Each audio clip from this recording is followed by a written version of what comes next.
God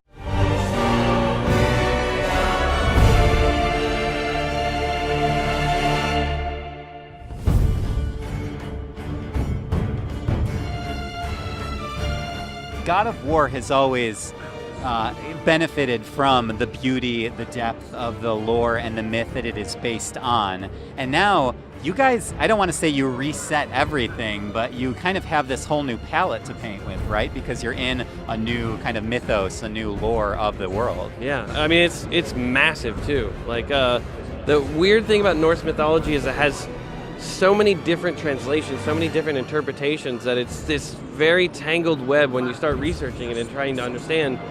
And then, as God of War has done in the previous games, we sort of find our inroad.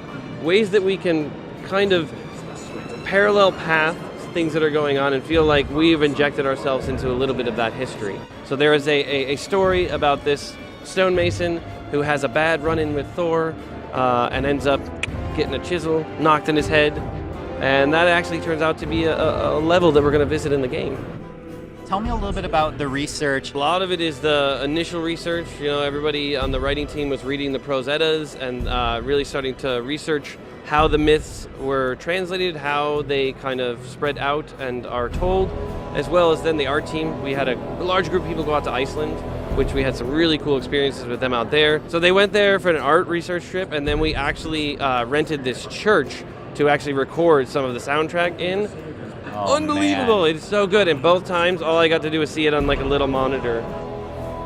The designers must have had such a fun time, like kind of breathing new life into a very familiar and very iconic world like God of War.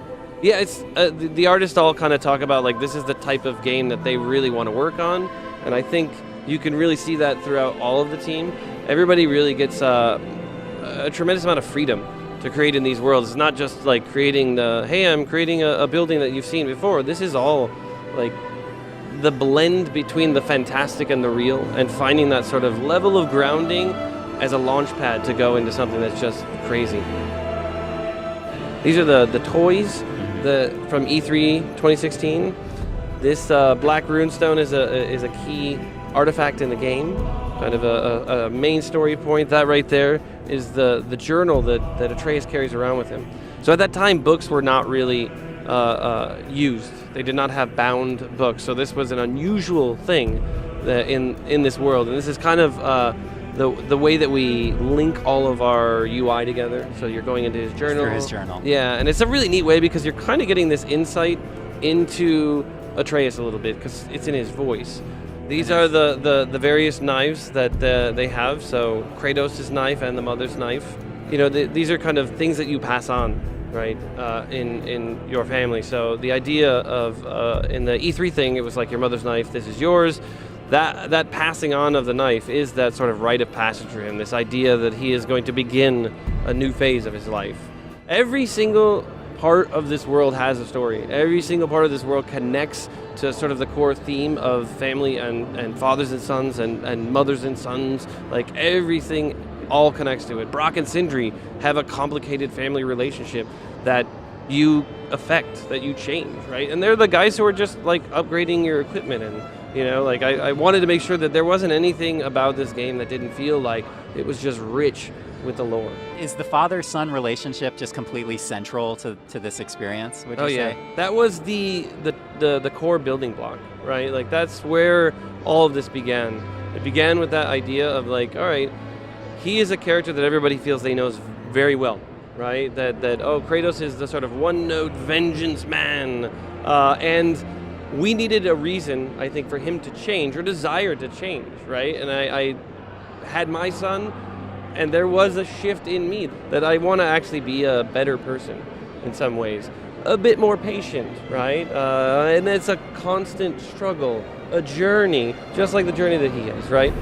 The early years of Atreus and Kratos' relationship, when his mother was alive, you know, she spent most of the time potentially with this figure here. This figure is the mother, and you know, and again, lazily as a writer, I'm pulling so much from my own life. Is that, you know, I spend a lot of time at work, so my son spends a lot of time with my wife, and you know, in some small way, this is a reflection. Although Kratos really is struggling with figuring out how to relate to his son, right? Because he carries a tremendous amount of baggage, being responsible for, spoilers, the death of his previous family. So I think he feels, as any child would, that his dad doesn't like him. And Kratos just doesn't understand how to relate to him yet. He knows he needs to figure it out, but it's always that thing he's going to do someday in the future, right? Yeah. And then combine that with the fact that he doesn't know that he's a god, but he's experiencing all these bizarre things, right? Which he sort of has to internalize because no one's talking about any of those things. So it's definitely a very heavy weight for him to bear. This is kind of one of the starting emotional and narrative starting points to the story, right? This is Kratos' house. So this is basically standing right out front of Kratos' modest home, and the whole game is filled with all these little details of like right here, this is kind of a Norse blessing to kind of protect those who live in the house. So runes and sort of the written language and the spoken language are kind of the power of this world.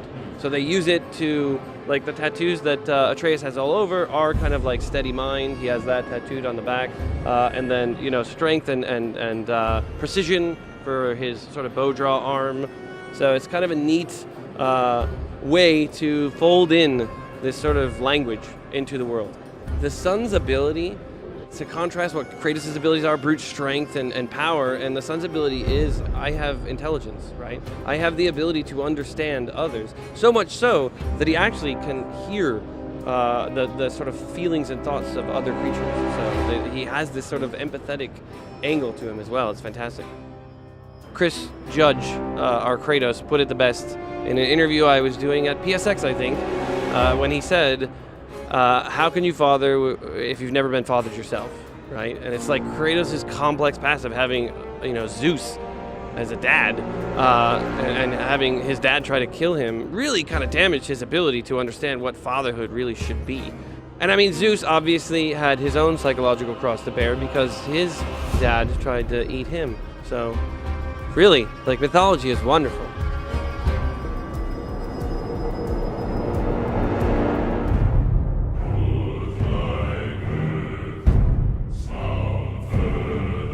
Pre-order and get 3 shield skins for in-game.